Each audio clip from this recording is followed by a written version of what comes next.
Movie start होती है और हम मूवी की लीड रोल ऐना को देखते हैं, जो एक साइंटिस्ट थी और वो यहाँ पर कुछ एक्सपेरिमेंट कर रही थी, जिससे वो जीवित और निर्जीव चीजों को एक जगह से दूसरी जगह प्रकाश की स्पीड से लेकर जा सके। लेकिन ये करने के लिए उसे बहुत से कंप्यूटर्स की जरूरत थी, मगर उसके लिए काफी पैसे भी चाहिए थे, जो उसके पास नहीं है। अब उसके दोस्त नीथन और लिस उसे एक आइडिया देते हैं कि वो ये एक्सपेरिमेंट करने के लिए कॉलेज के सर्वर को हैक करेंगे। ये करना सही तो नहीं था, लेकिन कुछ बड़ा करने के लिए रिस्क लेना पड़ता है, इसीलिए ऐना एग्री हो जाती है। अब सब कुछ सेट करने के बाद ये लोग एक्सपेरिमेंट स्टार्ट करते हैं, जिससे ये क्यूब को गायब करके दोबारा ला पा रहे थे, और ये ट्रांसफॉर्मेशन बहुत ही कम समय यानी कि पलक झपकते ही हो रहा था। इसके बाद ये लोग लिविंग थिंग यानी कि जीवित प्राणियों का ट्रांसफॉर्मेशन करने का सोच रहे थे। फिर ये एक छोटे से कीड़े पर टेस्ट करते हैं, जो सक्सेसफुल हो जाता है और कीड़ा गायब होकर वापस आ रहा था। अब इसके बाद इनको पता चलता है कि इनके कॉलेज के सभी सर्वर्स को बंद करने का ऑर्डर आया है, जिससे इनको काफी बुरा लगता है। अब इनके पास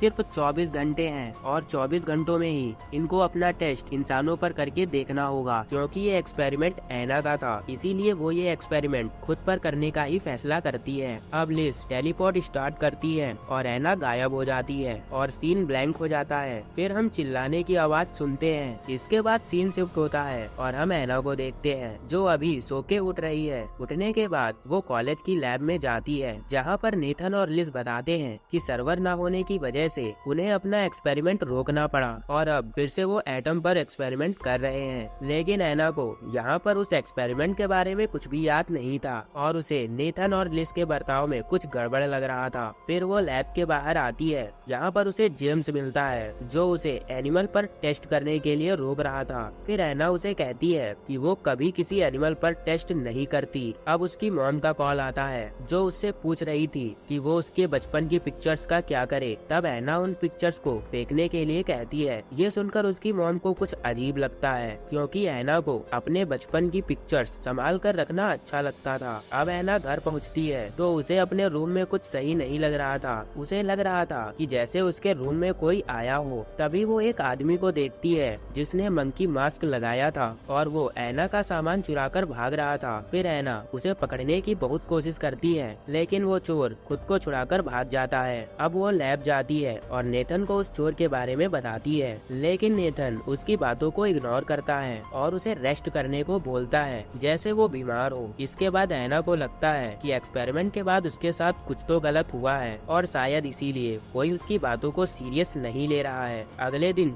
जब उसे कुछ ठीक नहीं लग रहा था, तो वो अपना सलाइवा सैंपल लेती है डॉक्टर को दिखाने के लिए। लेकिन जब वो लैब के स्टोर रूम में उसे रखने जाती है, तब वो देखती है कि स्टोर रूम में लॉक लगा हुआ है। अब ये देखकर उसे अपने दोस्तों पर शक होता है और वो पूछती है कि वो लोग उससे क्या छुपा रहे हैं। अब नेथन उसे रिलैक्स करने को बोलता है और उससे उसका सलाइवा टेस्ट लेकर कहता है कि वो इसे खुद डॉक्टर के पास लेकर जाएगा और इसकी रिपोर्ट उसके घर भिजवा देगा। अब ऐना के लैब से बाहर जाते ही नेथन उस सलाइवा टेस्ट सैंपल को डस्टबिन में डाल देता है। अब इसके साथ ही स्टोरी में ट्विस्ट बढ़ता जा रहा है। अब इसका क्या मतलब हो सकता है? आखिर ये लोग उसके साथ ऐसा बिहेव क्यों कर रहे हैं? ये हम वीडियो में आगे जानेंगे। इसके बाद में हम ऐना को देखते हैं, जो रात में चुपके से लैब के स्टोर रूम में जाती है और वहाँ वो अपनी वेट मशीन देखती है। लेकिन ताज्जुब की बात ये थी कि उसकी वेट मशीन उसके अलावा यहाँ कौन और क्यों ला सकता है। अब उसे नीथन की कॉल आती है, क्योंकि उसे ऐना की हर एक्टिविटी के बारे में सब पता है कि ऐना कब कहाँ है, इसीलिए वो उसे डिनर के लिए इनवाइट करता है। डिनर पर ऐना नेथन से पूछती है कि एक्सपेरिमेंट के बाद क्या हुआ था। अब नेथन उसकी बात काटते हुए कहता है कि उसने उसका सलाइवा टेस्ट डॉक्टर को दे दिया है और जल्द ही उसकी रिपोर्ट आ जाएगी। ऐना काफी कंफ्यूज थी कि आखिर उसके साथ चल क्या रहा है। ना उसे सही से भूख लगती, ना उसे कुछ याद रहता और उसके बेस्ट फ्रेंड भी उसकी बात को सीरियस नहीं लेते हैं। अब वो अपने दुख को अपनी मॉम के साथ शेयर करने के लिए उन्हें कॉल करती है, तो उसकी मॉम उससे कहती है कि तुमने मुझसे बात करने के लिए एक कोड रखा था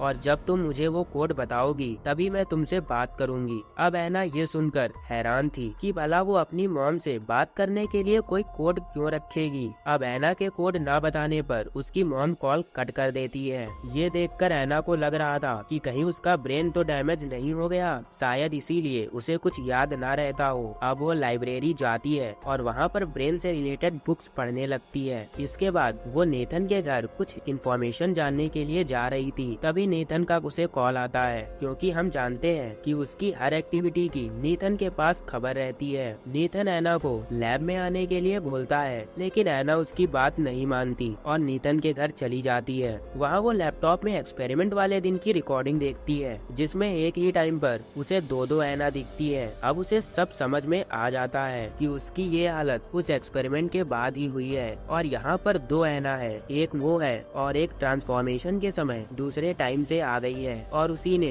मॉम से बात करने के लिए कोड लगाया है। तभी यहाँ पर नीथन आ जाता है। अब एना उससे एक्सपेरिमेंट के टाइम हुए हादसे के बारे में पूछती है और ड्रॉवर से गन निकालकर उसके ऊपर पॉइंट कर देती है। नीथन उसे रिलैक्स करने के लिए बोलता है, लेकिन गलती से एना ट्रिगर दबा देती है, जिससे नेथन जख्मी हो जाता है। अब लैब में लिस और नेथन मिलकर एना को समझाते हैं कि तुम असली एना नहीं हो, बल्कि तुम सिर्फ कॉपी हो। लेकिन एना ये बात मानने को तैयार नहीं थी, क्योंकि वो भी सबकी तरह फील कर सकती है, चल फिर सकती है, सांस ले सकती है। इसके बाद नेथन असली एना को बुलाता है। अब असली एना कॉपी एना को समझाती है कि तुम सिर्फ मेरी एक कॉपी हो, इसीलिए तुम्हें भूख नहीं लगती, तुम्हारा कोई वेट नहीं है और ये सब इसीलिए क्योंकि तुम मेरी कॉपी हो। ये सुनकर कॉपी एना मान जाती है कि वो एक कॉपी है। अब लिस और नेथन कॉपी एना को डिस्ट्रॉय करने के लिए बोलते हैं, क्योंकि अगर उन्होंने ऐसा नहीं किया तो वो उनके यूनिवर्स के लिए प्रॉब्लम बन सकती है। अब कॉपी एना काफी नर्वस थी, क्योंकि अब उसका वजूद मिटने वाला है। फिर वो आखिरी बार अपनी मॉम को कॉल करती है और उनसे रोते हुए बाय बोलती है। फिर उसे ट्रांसफॉर्म करके वो जहाँ से आई थी वहाँ उसे टेलीपोर्ट कर दिया जाता है। और मैं आप लोगों को बता दूं कि कॉपी एना खत्म नहीं हुई है, बल्कि अपने टाइम में वापस चली गई है। और इसी के साथ इस मूवी का दी एंड हो जाता है। वीडियो में कोई कंफ्यूजन हो तो कमेंट जरूर करें और अपने प्यारे भाई को सब्सक्राइब करना मत भूलें। For more videos please visit my channel.